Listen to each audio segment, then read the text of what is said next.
Assalamualaikum warahmatullahi wabarakatuh. Alhamdulillahirrabbilalamin. Segala puji bagi Allah yang telah memberikan kita berbagai ribu nikmat. Di antaranya ada nikmat iman, nikmat Islam, dan yang terpenting adalah nikmat sehat walafiat, sehingga kita bisa berkumpul di tempat ini yang penuh berkah. Salawat serta salam tercurahkan kepada Nabi kita, Nabi Muhammad SAW, suri tauladan sepanjang masa, beserta kepada para keluarga, para sahabatnya, dan para pengikutnya hingga akhir zaman nanti, yang semoga kita semua bisa mendapatkan syafaatnya kelak di yaumil kiamah nanti. Amin ya robbal alamin. Yang terhormat kepada Kepala Sekolah SMKN 2 Karawang beserta Wakil Kepala Sekolah SMKN 2 Karawang, yang terhormat kepada Kepala Tata Usaha dan staf tenaga kependidikan SMKN 2 Karawang, dan yang terhormat kepada para Dewan Guru SMKN 2 Karawang, dan tidak lupa juga kepada anak-anak murid SMKN 2 Karawang, siswa dan siswi yang Ibu sayangi. Selamat pagi semuanya, bagaimana kabarnya hari ini? Alhamdulillahirrabbilalamin. Semoga kita semua selalu dalam keadaan sehat, panjang umur, bahagia, dan yang terpenting selalu dalam lindungan Allah SWT. Amin ya robbal alamin. Sebelum memulai, izinkan saya untuk bercerita. Di cerita ini ada satu anak perempuan dan satu ibu yang sedang duduk santai di depan teras rumah pada sore hari. Anaknya itu bernama Atik. Atik memulai obrolan dengan bertanya kepada ibu, "Ibu, apakah boleh aku seperti teman-temanku yang berangkat sekolah, antar jemput naik mobil, yang bisa keliling jalan-jalan ke luar negeri setiap tahun, dan bisa memiliki uang banyak?" tanya Atik dengan nada penasaran kepada ibunya. Lalu ibunya terkejut mendengar pertanyaan Atik dan menjawabnya dengan nada yang tenang. "Tentu saja kita boleh punya keinginan seperti itu, Atik. Nah, sekarang Atik coba lihat ke langit ke atas. Apakah indah?" Lalu Atik dan ibu memandang ke atas. Atik pun menjawab, "Sangat indah, Bu." Lalu ibu memberi pernyataan seperti ini, "Langit memang indah, Atik. Tapi kalau Atik terus memandang ke atas untuk mengaguminya, jadi Atik tidak tahu di depan itu ada lubang. Karena saking fokusnya ke atas, jadi Atik bisa terjatuh ke dalam lubang." Lalu Atik yang mendengar pernyataan dari ibu, Atik bertanya-tanya dengan nada kebingungan, "Maksudnya apa ya, Bu?" Nah, ibu menjawab dengan tenang, "Seperti ini, Atik. Jadi kalau berjalan itu sesekalilah kita melihat ke bawah, sama seperti kehidupan. Karena kalau kita terlalu fokus ke atas ini maksudnya terlalu fokus melihat kebahagiaan orang lain, maka kita akan jatuh ke dalam rasa ketidakpuasan.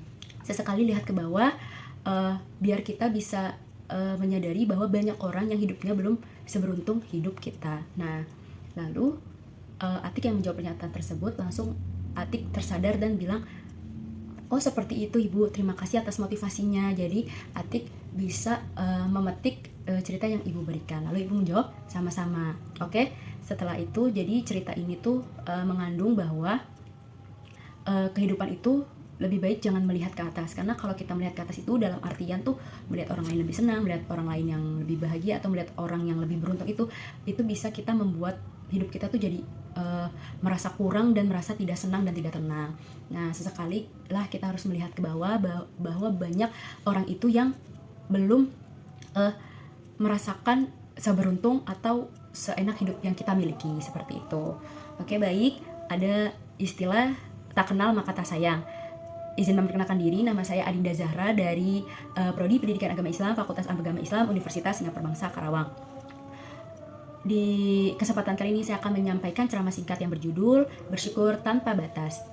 Nah, kenapa sih tujuan saya menyampaikan ceramah ini? Karena ini untuk mengingatkan kepada kita semua, terutama diri pribadi kita masing-masing, agar menjadi pribadi yang bisa bersyukur.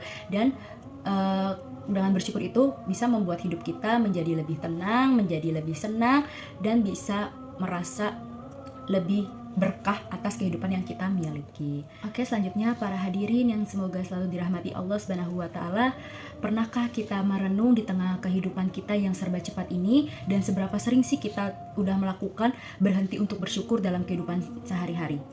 Nah, seringkali nih kita mengeluh terhadap sesuatu yang Allah berikan kepada kita. Yang Allah berikan itu tidak sesuai dengan keinginan kita, terus kita selalu merasa kurang dan selalu merasa iri terhadap apa yang didapatkan orang lain. Padahal setiap kehidupan, setiap detiknya merupakan anugerah dari Allah Subhanahu wa taala. Contohnya, hidung kita yang masih bisa bernafas, mata kita masih bisa melihat, dan telinga kita masih bisa mendengar, kaki kita masih bisa berjalan dengan sempurna dan berfungsi dengan baik, dan yang terpenting adalah iman Islam ihsan kita yang tertanam di dada. Seringkali manusia itu baru ingat atau baru bersyukur itu ketika baru menyadari nikmat itu ketika nikmat itu telah hilang atau telah dicabut oleh Allah Subhanahu wa taala. Dari perenungan ini bisa diambil pelajaran bahwa bersyukur itu merupakan akhlak mulia dalam Islam.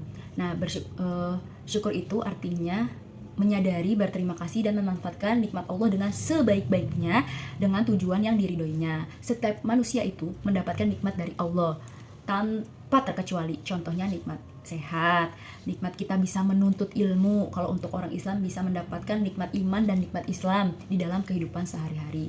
Allah berfirman dalam surat Ibrahim ayat 7, Bismillahirrahmanirrahim. Bismillahirrahmanirrahim. Allah berfirman di dalam surat Ibrahim ayat 7, Bismillahirrahmanirrahim. Wa ista'azzanna rabbukum la in syakartum la azidannakum wala in kafartum inna azabi lasyadid. Artinya, ingatlah Tuhanmu yang memaklumkan, sesungguhnya jika kamu bersyukur, niscaya Allah akan menambahkan nikmatnya, dan apabila engkau mengingkari nikmat tersebut, maka Allah akan memberikan azab yang pedih. Nah, dari ayat ini bisa diambil bahwa setiap kita bersyukur, maka nikmat kita akan ditambahi lagi oleh Allah. Apabila kita kufur nikmat atau mengingkarinya atau tidak menggunakan nikmatnya dengan sebaik-baiknya, maka kita akan mendapatkan azab dari Allah Subhanahu wa taala. Oke, bersyukur itu bisa dilakukan dengan 3 cara. Pertama dari hati, kedua dari lisan, yang ketiga dengan perbuatan. Nah, dari hati itu contohnya apa sih? Dari hati itu adalah menyadari bahwa segala nikmat itu berasal dari Allah, bukan dari diri kita sendiri. Kedua, bersyukur dengan lisan itu adalah menggunakan lisan dengan sebaik-baiknya, seperti mengucapkan alhamdulillah, sering berzikir, sering berdoa, dan berbicara seperlunya, tidak gibah, tidak menggunjing, dan tidak menghujat orang dengan lisan kita. Yang ketiga, perbuatan itu adalah dengan beribadah dan bertakwa kepada Allah, terus bisa dengan memberikan kebaikan kepada orang lain. Nah, contoh-contoh bersyukur itu dengan kehidupan sehari-hari itu seperti apa? Pertama, bisa dengan bersedekah, membantu orang lain yang sedang membutuhkan, menjenguk orang yang sedang sakit.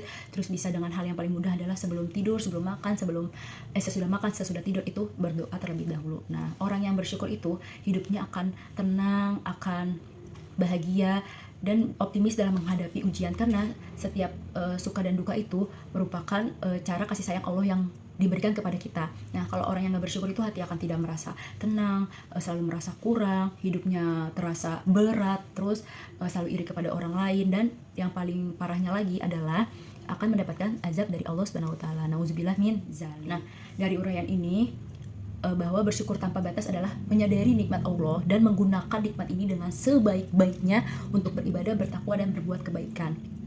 Dari nikmat sekecil apapun itu kita harus mensyukurinya, karena dengan kita bersyukur itu maka Allah akan menambahkan nikmatnya kepada kita. Ingat, setiap kita bersyukur, nikmat itu akan ditambah oleh Allah Subhanahu wa taala. Marilah kita membiasakan diri untuk bersyukur dalam kehidupan sehari-hari, dari contoh kecilnya tadi yang sudah dijelaskan, dengan cara bisa dengan membaca